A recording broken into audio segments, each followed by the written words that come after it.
3 pemain diaspora Indonesia yang baru saja mengambil sumpah warga negara Indonesia dan telah menjadi warga negara Indonesia, sehingga dalam waktu dekat ini mereka bisa menjadi bagian dari skuad timnas Indonesia yang akan bertanding. Dengan bergabungnya tambahan 3 pemain diaspora, berarti ada sekitar 17 atau 18 pemain diaspora Indonesia yang menjadi bagian dari skuad tim nasional Indonesia. Artinya jelas bahwa sekarang timnas Indonesia sudah punya yang namanya kedalaman skuad.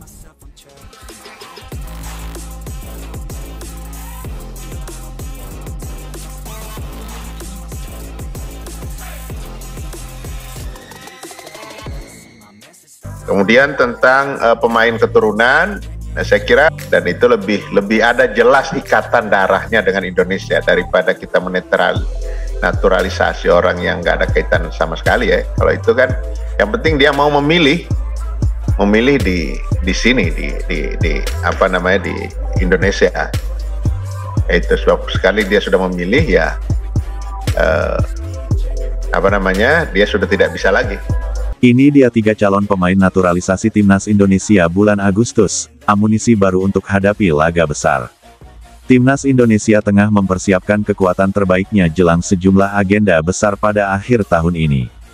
Salah satu langkah strategis yang diambil PSSI adalah proses naturalisasi pemain keturunan guna memperkuat skuad Garuda. Setidaknya ada 3 nama yang mencuat dan tengah dalam radar PSSI untuk segera disiapkan pada Agustus. Penambahan pemain ini menjadi penting, mengingat tantangan berat menanti di lanjutan kualifikasi Piala Dunia 2026 zona Asia. 2 laga uji coba kontra Kuwait dan Lebanon pada FIFA Matchday bulan September akan menjadi pemanasan penting bagi tim asuhan Patrick Kluivert, yang kini bersaing di putaran keempat bersama raksasa Asia Barat seperti Irak dan Arab Saudi. Dengan format kualifikasi yang ketat, hanya juara grup yang otomatis lolos ke Piala Dunia, sementara peringkat kedua harus melalui babak kelima dan playoff antar benua, maka memperkuat kedalaman skuad bukan sekadar pilihan, tapi kebutuhan mendesak. Berikut adalah 3 pemain yang dikabarkan akan segera menjalani proses naturalisasi. 1. Mauro Zelstra. Penyerang muda asal Belanda ini menjadi salah satu prioritas utama dalam program naturalisasi terbaru. Ketua Umum PSSI, Erick Thohir, telah mengonfirmasi bahwa dokumen terkait proses naturalisasi seorang striker telah diajukan ke Kemenpora, dan sosok tersebut diyakini adalah Mauro Zelstra. Dengan absennya oleh Romeni akibat cedera serius yang didapat di ajang Piala Presiden 2025, lini serang Indonesia membutuhkan suntikan baru. Meski Rafael Struijk bisa menjadi opsi alternatif di lini depan, kehadiran Zelstra dinilai mampu memberikan variasi serangan serta memperkuat daya gedor tim nasional. 2. Hairo Riedewal. Nama Hairo Riedewal sebenarnya sudah mencuat sejak awal tahun 2025, namun hingga kini proses administrasinya belum rampung.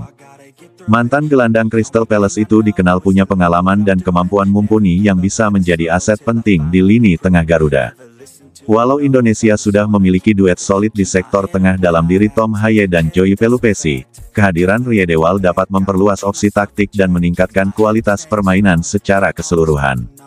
Jika proses naturalisasinya berhasil diselesaikan sebelum Agustus berakhir, Riedewal bisa segera bergabung dan ikut persiapan menghadapi laga-laga krusial. 3. Miliano Jonathans. Penyerang muda yang membela FC Utrecht ini mulai sering disebut sebagai salah satu target naturalisasi timnas Indonesia. Pemain berusia 21 tahun itu telah merasakan atmosfer kompetisi kasta tertinggi Belanda Eredivisie, dengan 8 penampilan bersama tim utama musim lalu. Berposisi sebagai winger kanan, Miliano Jonathans menawarkan kecepatan, kreativitas, dan naluri menyerang yang bisa memperkuat sektor sayap Indonesia. Dengan jam terbang di level klub Eropa, Jonathans dinilai cocok untuk memberi dimensi baru dalam serangan Garuda. Proses naturalisasi ketiga pemain ini masih dalam tahap administrasi dan koordinasi dengan berbagai pihak, termasuk pemerintah. Namun jika rampung tepat waktu, kehadiran mereka dapat menjadi dorongan besar bagi timnas Indonesia yang tengah membidik tiket menuju panggung tertinggi sepak bola dunia, Piala Dunia 2026. Timnas Indonesia akan menambah amunisi di lini depan untuk menghadapi putaran keempat kualifikasi Piala Dunia 2026. Ketua Umum PSSI Erick Thohir mengungkap bahwa pihaknya tengah menjalin komunikasi dengan 2 calon penyerang baru yang siap membela skuad Garuda. Profil Mauro Zelstra dan Miliano Jonathans. Dua nama yang santer dikaitkan sebagai calon pemain naturalisasi timnas Indonesia ialah Mauro Zelstra dan Miliano Jonathans. Mauro Zelstra bersinar bersama tim U21 FC Volendam. Pemain kelahiran tanggal 9 November tahun 2004 itu berhasil promosi ke tim utama klub asal Belanda tersebut dan dinilai punya prospek cerah untuk memperkuat lini serang Garuda.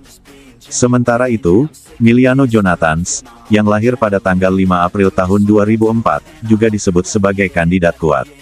Gaya bermain dan fleksibilitasnya di lini depan dinilai cocok dengan skema permainan pelatih Patrick Kluivert. Jika proses naturalisasi berjalan lancar, kedatangan dua pemain muda tersebut akan memperkuat lini serang timnas Indonesia yang sebelumnya sudah diisi pemain keturunan seperti Ragnar Oratmangun dan Rafael Struijk. Menarik ditunggu langkah cepat PSSI untuk bisa menambah kekuatan timnas Indonesia sebagai persiapan menghadapi putaran keempat kualifikasi Piala Dunia 2026. Nama Hairor Yedewal kembali mencuat. Mantan pemain